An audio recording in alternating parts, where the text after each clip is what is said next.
ब्रह्मा, विष्णु और महेश ये तीनों देवता नाशवान हैं। ये तो बहुत ही अल्प आयु के हैं। किसकी तुलना में? अन्य भगवानों की तुलना में। अन्य कौन? ब्रह्म और परब्रह्म की आयु की तुलना में। अब देखो पुण्यात्मा, हमारे ज्ञान में कितनी त्रुटि थी, कितना इनकम्प्लीट स्पिरिचुअल नॉलेज हमें प्राप्त था, कितना अधूरा आध्यात्मिक ज्ञान हमें प्राप्त था कि हम ब्रह्मा, विष्णु, महेश को अजरो अमर समझते थे, मानते थे।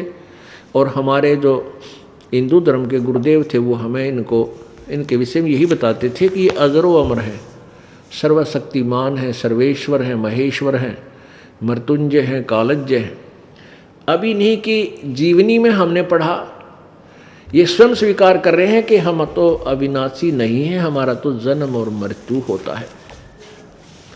पहले तो ये निर्णय देते हैं, आपको प्रमाण देते हैं कि ब्रह्मा, विष्णु, महेश नाशवान है। और फिर गीता ज्ञान कौन दे रहा है? ब्रह्म दे रहा है, ज्योति निरंजन काल दे रहा है। वो चौथे अध्याय के 5वें श्लोक में आप ही स्वीकार कर रहा है कि मेरे और तेरे बहुत जन्म हो चुके, तू नहीं जानता, मैं जानता हूं। अब बाकी जैसे ब्रह्मा, विष्णु, महेश के बारे में जानकारी आपको देते हैं श्रीमद् देवी भागवत यानी देवी पुराण के 3रे स्कंद में।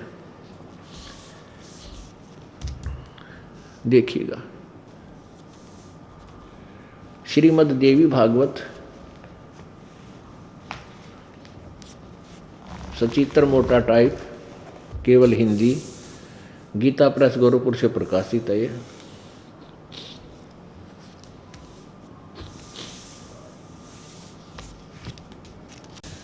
संक्षिप्त श्रीमद् देवी भागवत, संपादक हनुमान प्रसाद पोदार, चिमनलाल गोस्वामी। ये कहाँ से मुद्रित है और प्रकाशित है? प्रकाशक एवं मुद्रक गीता प्रेस गोरखपुर, गोविंद भवन कार्यालय, कोलकाता का संस्थान है। ये इनके फ़ोन नंबर है। इसके 123 पृष्ठ पे ये देखिएगा, 123 पृष्ठ पे 3रा स्कंद,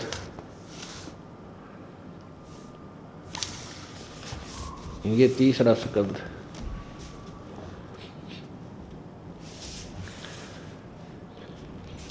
अब भगवान विष्णु जी दुर्गा की स्तुति कर रहे हैं अपनी माँ की। तुम शुद्ध स्वरूपा हो, यह सारा संसार तुम्ही से उद्भासित हो रहा है। मैं अर्थात विष्णु, मैं ब्रह्मा और शंकर, हम सभी तुम्हारी कृपा से विद्यमान हैं। हमारा आविर्भाव माने जन्म और तिरोभाव माने मृत्यु हुआ करता है। हमारा तो जन्म और मृत्यु होता है। हम अविनाशी नहीं हैं, हम नित्य नहीं हैं। नित्य माने अविनाशी। केवल तुम ही नित्य हो, जगत जननी हो, प्रकृति और सनातनी देवी हो। अब भगवान शंकर बोले, देवी यदि महाभाग विष्णु तुम्ही से प्रकट हुए हैं तो उनके बाद यानी विष्णु के बाद उत्पन्न होने वाले ब्रह्मा भी तुम्हारे बालक हुए। और फिर मैं तमोगुणी लीला करने वाला शंकर क्या तुम्हारी संतान नहीं हुआ? अर्थात मुझे भी जन्म देने वाली, उत्पन्न करने वाली तुम ही हो। शिवे, संपूर्ण संसार की सृष्टि करने में तुम बड़ी चतुर हो। इस प्रकार इस संसार की सृष्टि, स्थिति और संहार में तुम्हारे गुण सदा समर्थ है। उन्हीं तीनों गुणों से उत्पन्न हम ब्रह्मा, विष्णु एवं शंकर नियमानुसार कार्य में तत्पर रहते हैं। अब श्री दुर्गा पुराण ने, देवी पुराण ने यह सिद्ध कर दिया कि ब्रह्मा, विष्णु, महेश स्वयं स्वीकार कर रहे हैं हमारा जन्म और मृत्यु होता, हम अविनाशी नहीं है।